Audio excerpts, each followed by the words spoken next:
কিন্তু এখানে আমি অ্যাটলিস্ট সবাই এখানে এত লোক আছে, কেউ ডান্স করার জন্য রেডি নন। কেন এরকম কেন? আপনাদের চেয়ার কেউ এখান থেকে চুরি করে নেবে না। আমরা গঙ্গার উপরে আছি, চেয়ার ওখানেই থাকবে। এখানে এসে একদম মন খুলে ডান্স করতে পারেন, পুরো হোমলি অ্যাটমসফিয়ার। ঠিক আছে, চলুন একটা রোমান্টিক গান দিয়ে একটু শুরু করি।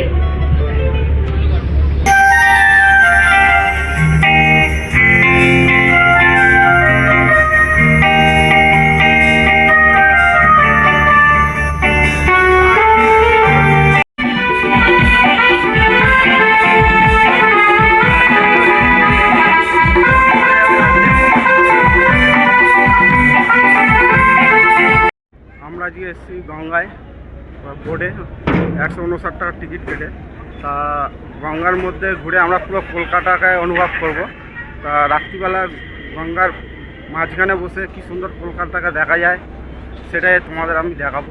দেখতে থাকো, গ্রাম লাগে, কত সুন্দর লাগে। মিলেনিয়াম পার্কের ঠিক গেটের সামনে এটা হলো টিকিট কাউন্টার। এখানে 159 টাকা পার হেড নেবে টিকিট।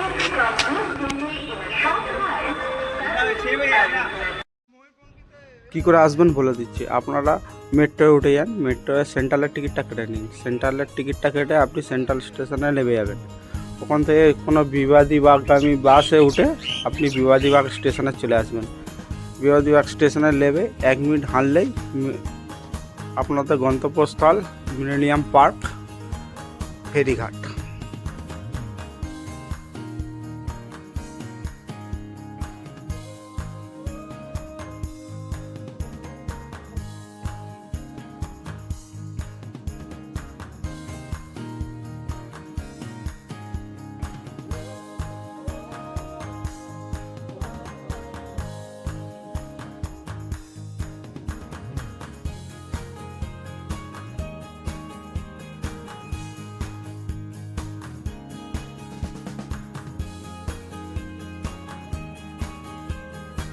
বোর্ডে উঠেই আপনারা দেখতে পাবেন লাইভ মিউজিক পারফরমেন্স।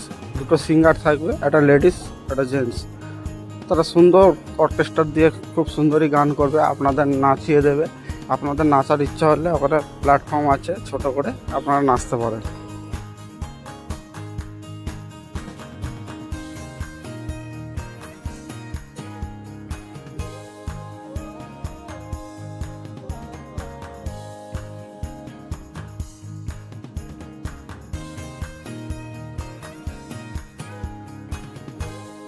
যত সুন্দর ঘনিয়ে আসছে আরও দেখতে সুন্দর লাগছিল।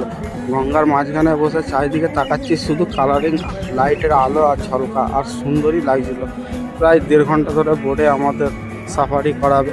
এই 1.5 ঘন্টার মধ্যে আপনাকে খুবই সুন্দর লাগবে যে গঙ্গার বুকে কত সুন্দর জিনিস কলকাতাকে দেখার জন্য।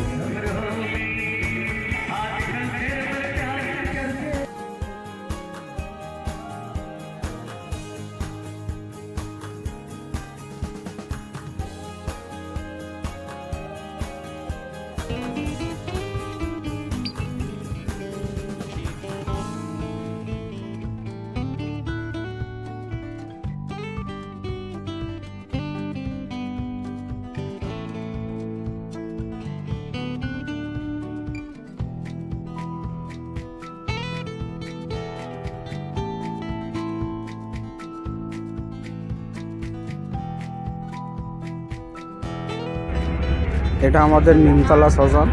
এখানে কিছুক্ষণের জন্য মিউজিক পারফরমেন্স বন্ধ ছিল, যেহেতু এটা শ্মশান বলে। ওই শ্মশানটা পার করে আবার আমরা কিছুটা স্টে করার পরে আবার বেরিয়ে পড়লাম।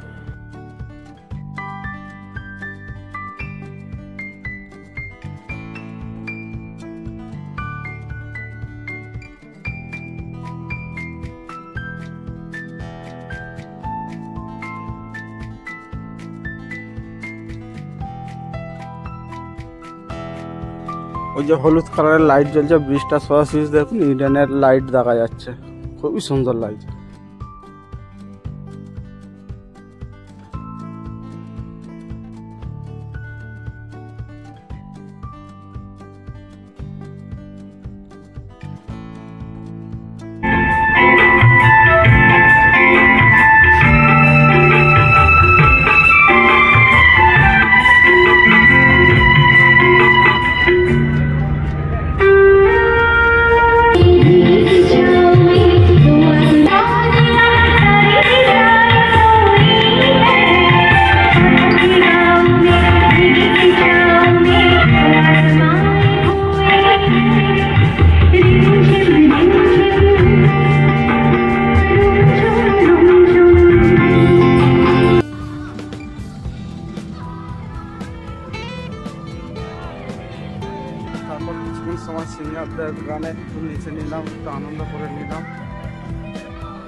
এখানে নানা রকম স্ন্যাক্স পেয়ে যাবেন, অবশ্য দামটা একটু বেশি বাইরের তুলনায়।